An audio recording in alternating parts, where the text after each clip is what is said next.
स्वागत है आपका अपने चैनल द स्मार्ट ज्ञान अड्डा में। जी हाँ फ्रेंड, दिसंबर भुगतान 5 जनवरी तक सभी जिलों में होगा। सभी शिक्षकों का, चाहे वो नियोजित हो चाहे बीपीएससी हो, पत्र जारी कर दिया गया है। इस प्रकार हाजिरी सह पाठ टीका लिखेंगे। मासिक होगा संधारण, यानी कि मंथली आपका रजिस्टर बनेगा। बीपीएससी टीआरई 3 24 अगस्त को 2024 को होगी और जारी कर दिया गया कैलेंडर। शिक्षकों का क्षमता परीक्षा भी डेट जारी कर दिया गया है। जी हाँ फ्रेंड, 9 से 4 और विद्यालय चलेगा। अवकाश पत्र संशोधन हुआ है। जी हाँ फ्रेंड, अवकाश का नया नियम क्या है इसे जानेंगे। नियोजित शिक्षकों को एनपीएस देने की प्रक्रिया शुरू कर दी गई है। शिक्षा जगत के विभिन्न हलचलों के साथ सीधे चलेंगे अगले स्लाइड में। जी हाँ फ्रेंड, चांद से प्यारी चांदनी, चांदनी से प्यारी रात, रात से प्यारी जिंदगी, जिंदगी से प्यारे आपको था जिसका इंतजार आपके जीवन में भी आए बाहर, और आपको मुबारक हो 2024 नौ वर्ष का उपहार। जी हाँ फ्रेंड, सीधे चलेंगे अगले स्लाइड पर और देखेंगे क्या कुछ खबरें निकल करके आ रही है।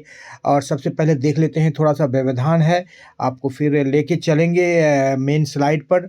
थोड़ा सा हाईलाइटेड ले लेते हैं। विशिष्ट शिक्षक नियमावली 2023 के संबंध में ई शिक्षा पोस्ट पर यहाँ पर बात कही जा रही है कि आंकड़ों को डालने में अत्यंत सावधानी होगी, क्योंकि अब इन शिक्षकों को न्यू पेंशन एनपीएस के तहत आच्छादित किया जाना होगा। आंकड़े जितनी सटीकता से डाले जाए, विभाग को परीक्षा लेने में उतनी ही सुगमता होगी।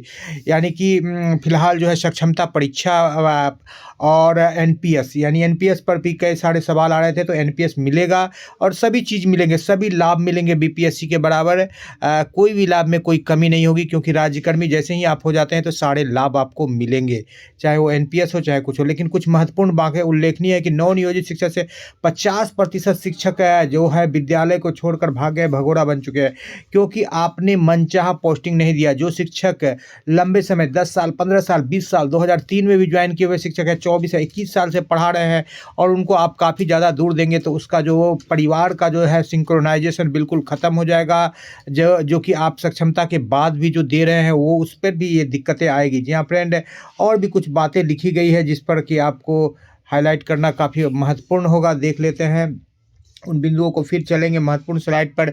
इसके अनुसार प्रारंभिक विद्यालय में प्रतिदिन 7.15 घंटे और हाई स्कूल में 8.35 घंटे पढ़ाई है। लेकिन जो एनपीएस यानी शिक्षा का अधिकार, राइट टू एजुकेशन जो कहता है, जो सितंबर में एक आर्टिकल छपा था एनपीएस के द्वारा, उसमें 29 घंटे पढ़ाई की बात की जा रही थी। और यहाँ पर 7 6 के 42 और 8 6 के 48 घंटे पढ़ाई की बात चल रही है।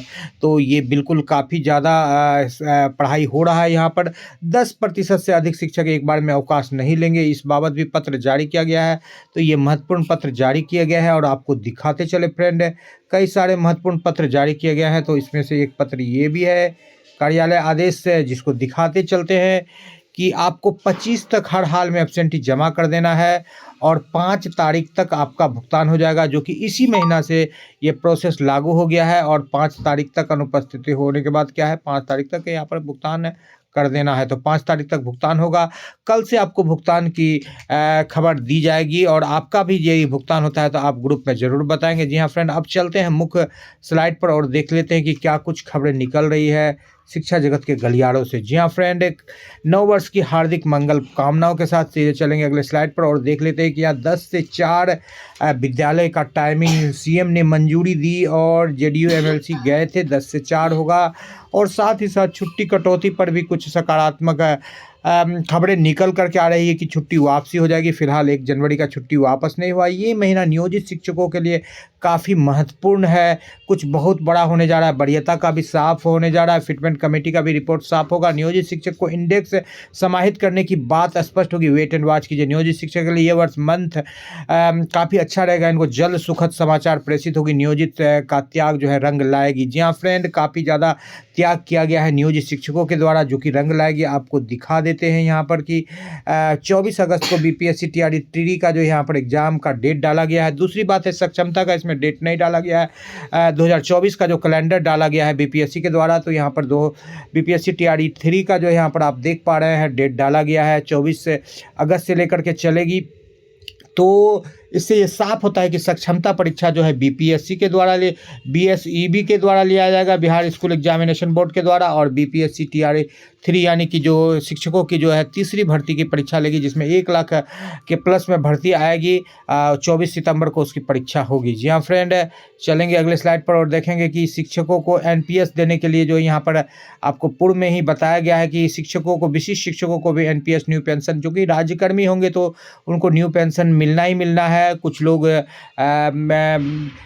यूं ही प्रश्न उठाते हैं क्योंकि राज्यकर्मी के सारे अधिकार मिलेंगे, कुछ सरकार कटौती कर लेती है, कैंची चला देती है। 1 जुलाई 2023 से सुबह के स्कूलों में प्रतिदिन निरीक्षण का कार्य हुआ शुरू। आधे से कम बच्चों की उपस्थिति वाले स्कूलों की संख्या हुई 0, यानी आधे से जब 25 लाख बच्चों का नाम ही काट दिए हैं तो फिर जो बच्चे बच गए वही आ रहे हैं। अभी भारी संख्या में नाम काटा गया है।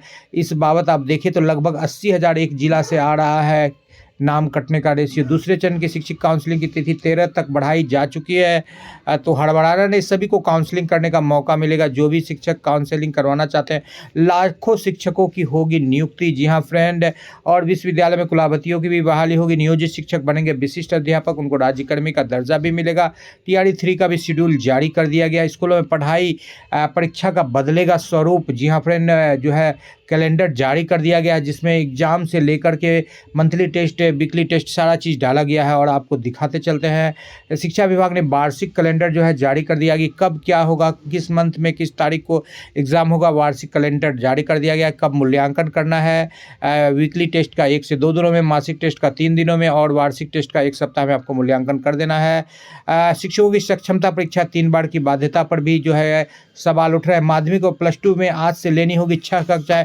प्रतिदिन कक्षाओं के संचालन की दी जाएगी रिपोर्ट। फिलहाल माध्यमिक में ये प्रोसेस चल रहा है, बाद में जो है प्राथमिक में भी ये प्रोसेस चलेगा। आपको दिखा देते हैं वो फॉर्मेट जिस पर आपको संधारित करना है। क्लास का संचालन का रिपोर्ट जिस फॉर्मेट पर रहेगा उसको भी आपको लिए चलते हैं और दिखा देते हैं फ्रेंड। जी हाँ फ्रेंड, तो यहाँ पर आप देख लें 7वीं और 8वीं घंटी का डिटेल्स पहले दिया गया था। सरकारी विद्यालय के 10% शिक्षक ही एक बार में आकस्मिक अवकाश पर जा सकेंगे। फिलहाल जनवरी और फरवरी में शिक्षक ऐसे भी बहुत कम अवकाश लेते हैं, और क्योंकि अवकाश उनको मिलता नहीं है रेशनलाइजेशन के आधार पर। जब 16 अवकाश मिलता है तो 1 महीने में 1.25 का ही इनका बनता है। तो जनवरी में 1 से 2 दिन ही विशेष परिस्थिति में ही शिक्षक लेते हैं, और फिलहाल अब तो लेना मजबूरी होगा क्योंकि काफ़ी ज़्यादा जो है हॉलीडेज की कटौती की गई है। तो इस प्रकार से जो है शिक्षक अपने उपस्थिति वर्क लेशन प्लान को संधारित करेंगे। शिक्षक मासिक बनेगा, 1 महीने का यहाँ पर शिक्षक का नाम होगा, ABC जो भी हो, और यहाँ पर जो भी शिक्षक है, मान लीजिए यहाँ पर कोई शिक्षक C है, उन्होंने किस घंटी में किस विषय को पढ़ाया, यहाँ पर सिग्नेचर करेंगे। पहली घंटी, दूसरी घंटी, तीसरी, चौथी, 5वीं, 6ठी, 7वीं, मिनिमम 6 घंटी का शेड्यूल बनेगा, और प्रत्येक शिक्षक का ये बनेगा पर और इस तरह से जो है 1 महीने में जो है ये रजिस्टर बिल्कुल पूरा भर जाएगा। अब जो है सालाना वार्षिक रजिस्टर नहीं होगा, मासिक रजिस्टर होगा, और इस प्रक्रिया को सर्वप्रथम पायलट प्रोजेक्ट के रूप में जो है माध्यमिक स्कूलों में अपनाया जाएगा। फिर बाद में जो है बिल्कुल इसको जो है प्राइमरी में भी अपनाया जाए। BSEB जो है अब एग्ज़ाम का संचालन करेगी, सक्षमता परीक्षा का, और आपको दिखा देते हैं कि डेट भी जारी किया गया है। राज्यकर्मी का दर्जा के लिए स्कूल से नियोजन बाद समाप्त कर दिया गया। अब नियोजित शिक्षक जो है डाइंग कैडर हो गए हैं, और BPSC वाले शिक्षक जो है फिलहाल लाइव कैडर है। शिक्षकों को राज्यकर्मी बनाने वाली नियमावली में कई सारी विसंगतियां हैं, शत्रुघ्न प्रसाद ने कहा है, और इस नियमावली में कई सारे संशोधन की मांग की है। जी हाँ फ्रेंड, यहाँ पर जो है आपको बता दें कि शारीरिक शिक्षा एवं स्वास्थ्य अनुदान स्कूल के लिए योग्यता परीक्षा का आयोजन की बात की गई है, और पात्रता परीक्षा कराई जाए। इस योग्यता पात्रता परीक्षा है तो जो भी NCT अध्यापक है निर्धारित है उस के अधीन इसको दिया जाए। तो शारीरिक शिक्षा और अनुदेशकों के लिए यहाँ पर पात्रता परीक्षा या योग्यता परीक्षा या सक्षमता परीक्षा का जो है शेड्यूल जारी कर दिया गया है। जी हाँ फ्रेंड, वास्तविक स्थिति आज की डालने के लिए बोली गई थी कि आज कितना MDM है, ईमानदारी से सभी हेडमास्टरों को डालने के लिए कहा गया था। तो फिलहाल 1 जनवरी को आज काफ़ी कम उपस्थिति है, लेकिन हेडमास्टरों की मजबूरी है कि 60% से कम यदि उनकी उपस्थिति बनती है तो बिल्कुल जो है उन पर कार्रवाई हो जाएगी। इस बाबत जो है वो सांप छुछुंदर की स्थिति में रहते हैं। और दूसरी ओर जो है कि उस अटेंडेंस से उनको लाभ भी होता है। लाखों शिक्षकों की होगी नियुक्ति। बीपीएससी टीआरई 3 में 10% से अधिक शिक्षक अवकाश नहीं ले पाएंगे। आपको एक बार फिर बता दें कि जो विशिष्ट शिक्षक है उनको जो है बीपीएससी वाले शिक्षक जो है विद्यालय अध्यापक कहलाते हैं। सभी चयनित नवनियुक्त विद्यालय अध्यापक कहलाएंगे। जिला संवर्ग में होंगे। नियंत्रित पद जिला शिक्षा पदाधिकारियों का स्थानांतरण की सुविधा होगी। परीक्षा का मेधाक्रम वरीयता का आधार होगा। प्रोन्नति वेतन संरक्षण का लाभ अब तक निर्धारित नहीं है उनको। राज्यकर्मी को देय सुविधा उपलब्ध होगी।